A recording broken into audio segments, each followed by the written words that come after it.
Iniciar uma jornada de autoconhecimento pode vir acompanhado de muitas dúvidas, até pelo desconhecido que a gente vai encontrar pela frente. E no yoga não é diferente.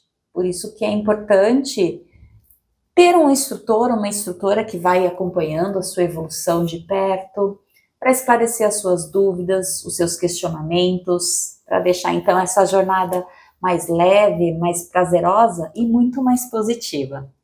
O meu nome é Sandra Ladvig, eu sou instrutora de yoga, sou ciclista, a bicicletinha está ali atrás, e vamos junto nessa jornada de autoconhecimento, e hoje o vídeo é justamente sobre isso, sobre as principais dúvidas relacionadas à prática de yoga. Vamos lá então? Uma dúvida muito frequente. Ai, eu sou dura, eu não tenho flexibilidade, eu posso praticar, eu tenho que treinar antes? A flexibilidade, lembrando que quando a gente pratica yoga, a gente está aprendendo uma filosofia. Então, a flexibilidade, ela vai muito além desse aspecto físico, de você ter elasticidade muscular ou não, né? Mas também se extrapola no âmbito comportamental, na forma de pensar. Às vezes a gente tem um enrijecimento na forma de pensar, eu sou intransigente, inflexível, eu não mudo meu pensamento. E o meu corpo acompanha esse padrão. Então não se preocupa com isso. Isso, à medida que você vai se dedicando à prática, ao conhecimento, vai aprendendo outros elementos que vão além do corpo físico, essa flexibilidade ela vai se manifestando, assim como todas as outras habilidades, como força, como estabilidade, tudo isso se reverbera para além do físico. Então não fica pegado nisso. Todas as habilidades, elas são treináveis, mas você precisa treinar. E à medida que você treina, os resultados começam a aparecer. Então, não precisa ficar focando nos outros. Ah, mas eu tô vendo que as pessoas aqui, todo mundo encosta a testa no joelho e eu mal encosto a mão no joelho. Não se preocupa, todo mundo começou assim. Então, dê tempo para você compreender os ensinamentos, para você aplicar isso na vida e começar a observar os resultados. Próxima dúvida. Com que roupa que eu vou numa prática de yoga? Vou ser sincera, era uma dúvida que eu tinha. Na minha primeira aula, eu fui acompanhar minha irmã numa aula experimental e eu perguntei para ela, com que roupa que tem que ir? Ela, não sei, vai com uma roupa de ginástica. Então, assim, especialmente para fazer a prática das técnicas corporais, dos asanas, é legal que você vá com roupas flexíveis, com uma roupa bem confortável, que te dê ali margem para amplitude de movimento, para movimentar sem nenhuma restrição, sem empreender nenhum movimento.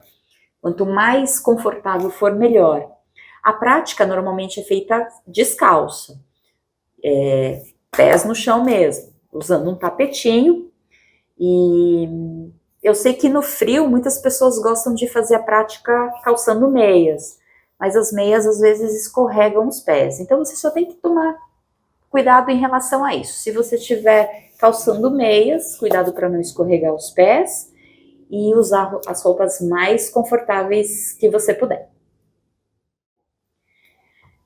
Eu tenho dor nas costas e o médico recomendou que eu fizesse yoga.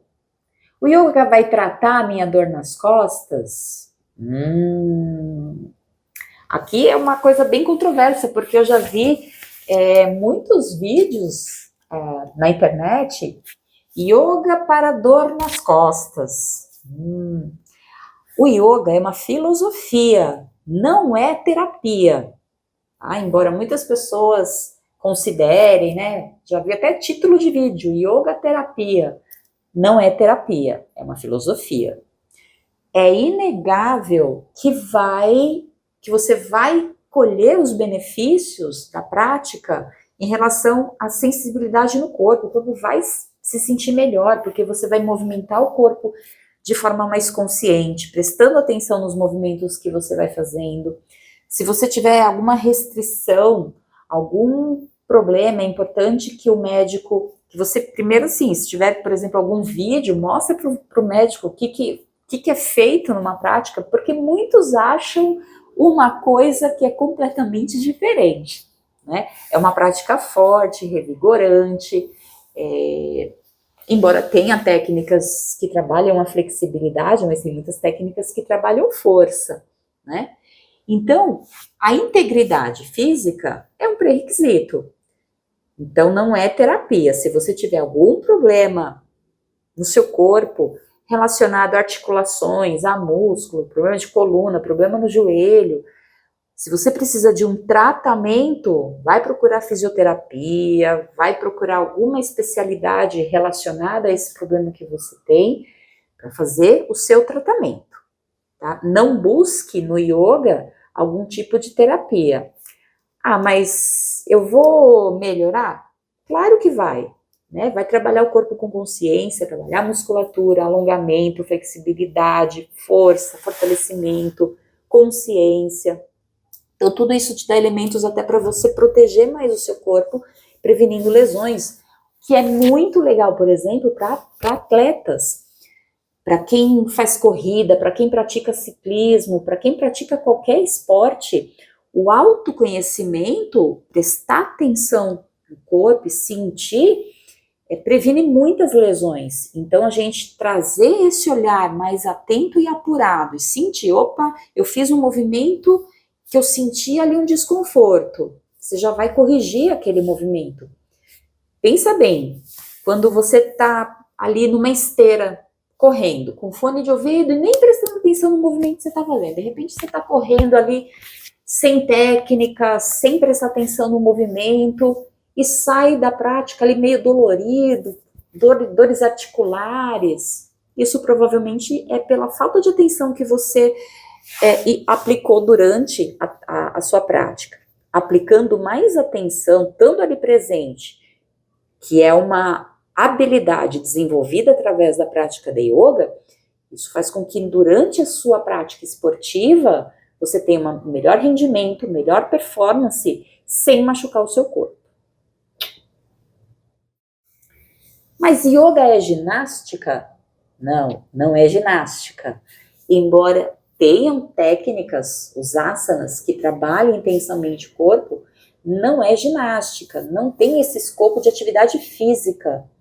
O que a gente faz são técnicas corporais, a partir das quais a gente prestando mais atenção, a gente vai aumentando essa consciência, começando pelo elemento mais denso, o físico, que é mais fácil de perceber, muito mais fácil do que você simplesmente, senta aí, não pensa em nada.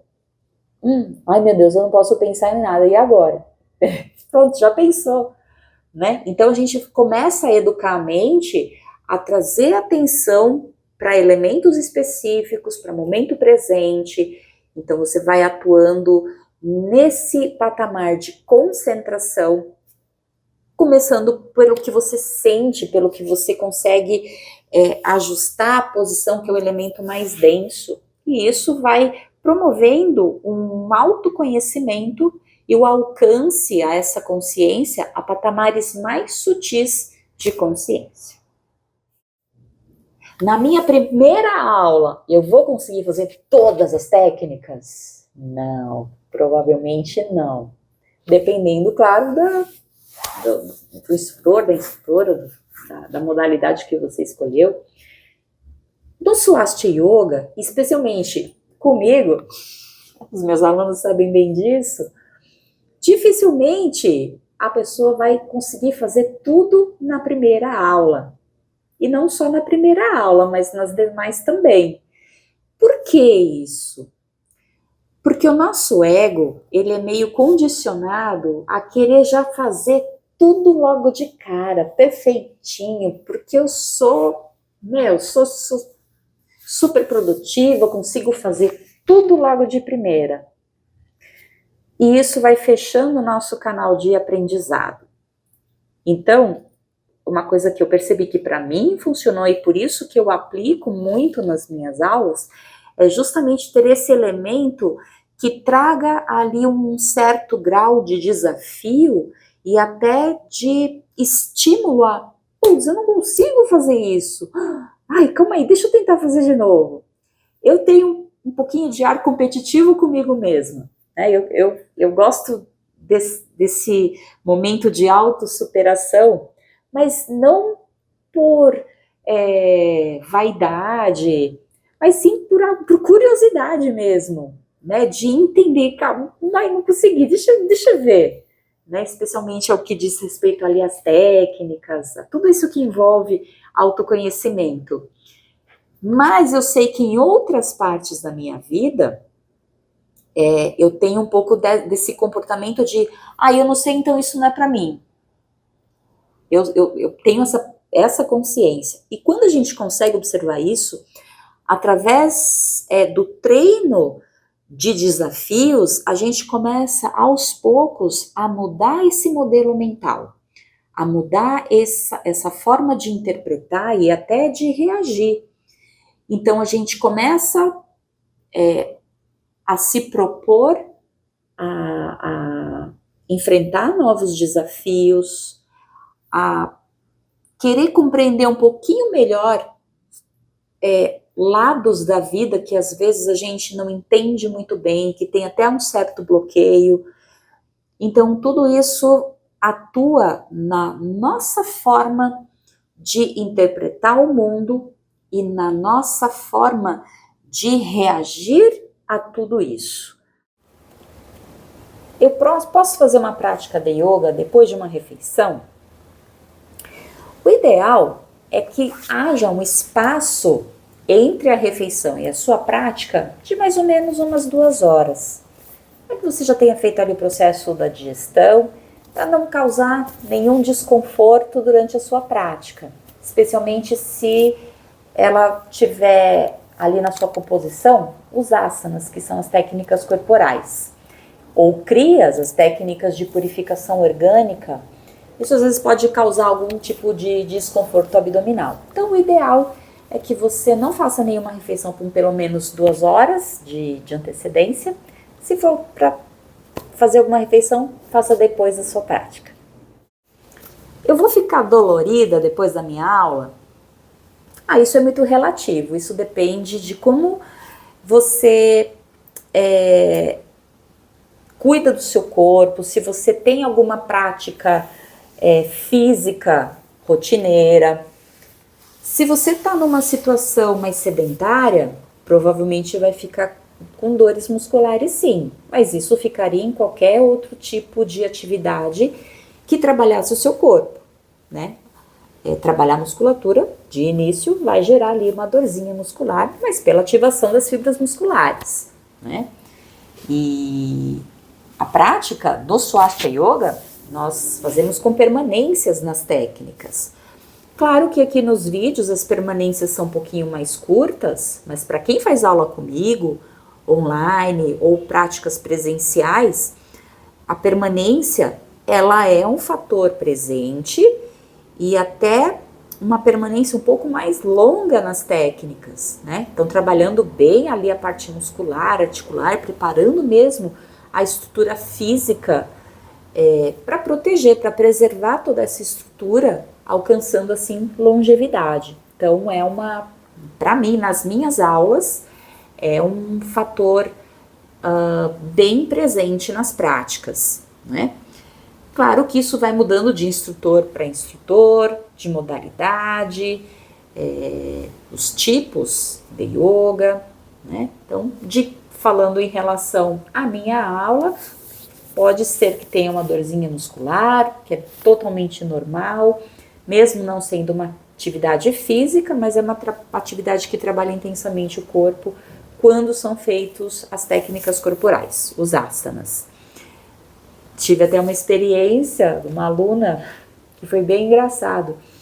Uma aluna fez o seguinte comentário: nossa, eu fui para minha primeira aula de Muay Thai, putz, saí super bem, fiquei super bem depois. Aí fui para minha primeira aula de yoga, que foi comigo, fui para minha primeira aula de yoga, nossa, no dia seguinte eu não conseguia me mexer.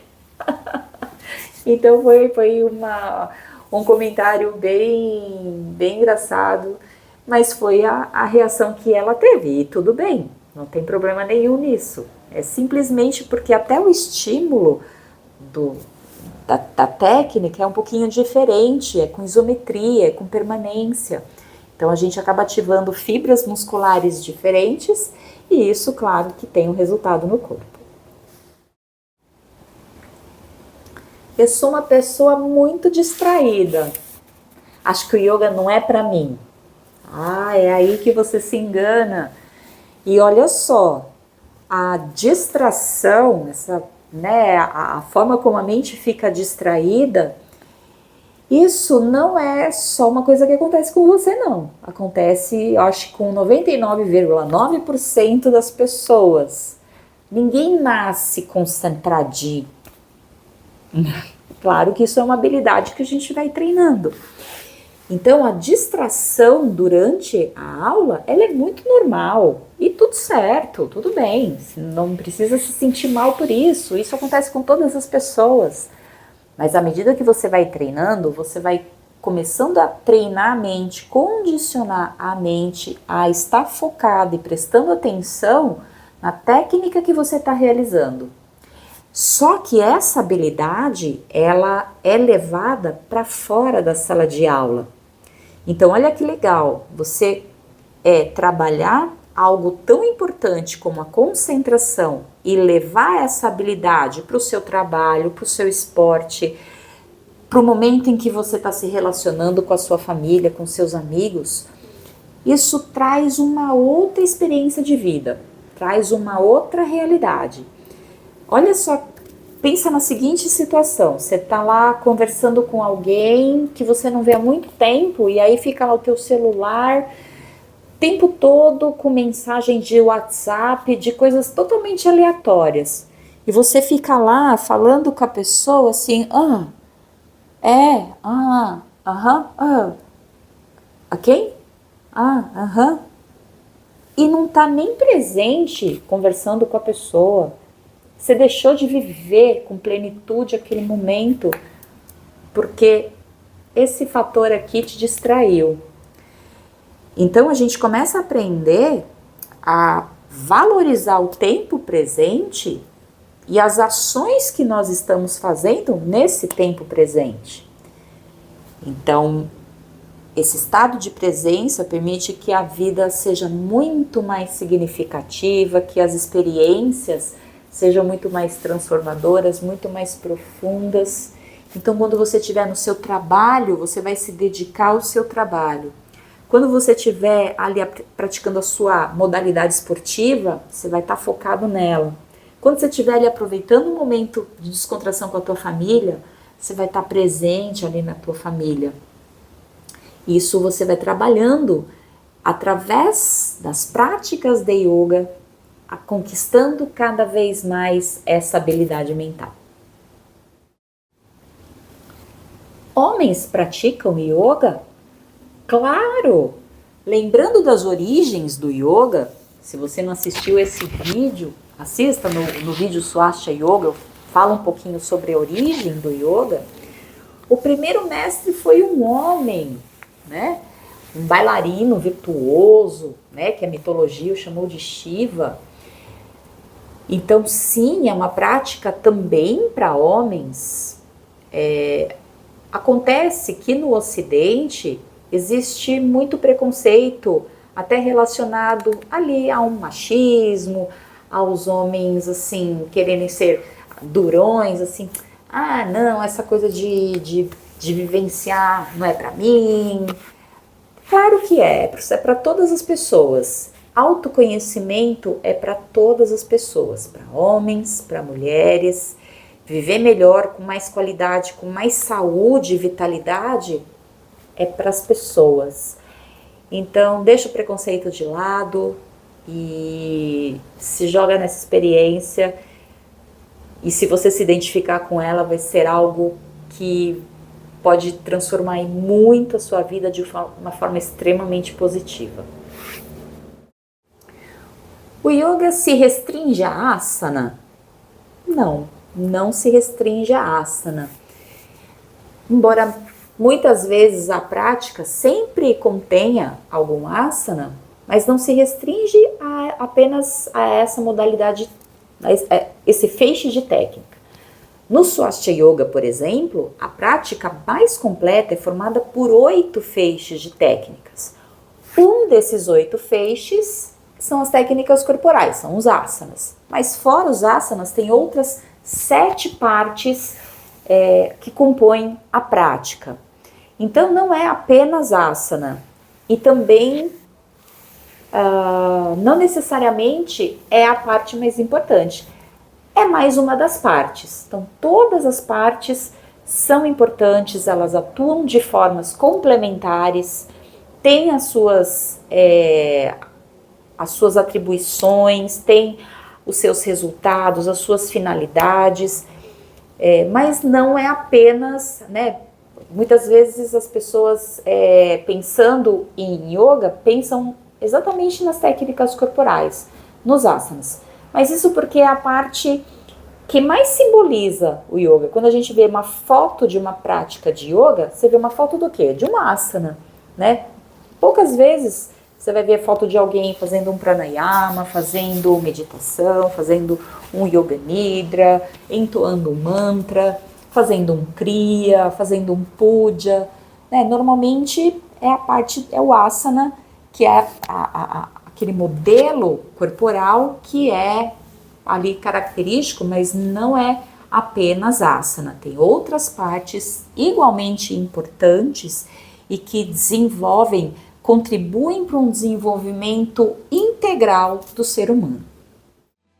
Bem, essas eu acho que são as principais dúvidas, mas se você tiver mais alguma dúvida, tiver aquela pergunta que não quer calar, ou aquela pergunta que você nunca teve coragem de fazer para nenhum professor de yoga, faça aí, espero que eu consiga responder todas, deixa aí nos comentários, e se você curtiu esse vídeo, deixa aí o seu like, se inscreva no canal, e assim nós vamos aumentando cada vez mais esse momento de autoconhecimento, vamos aprendendo juntos e vamos evoluindo cada vez mais nas nossas práticas. Até o próximo vídeo.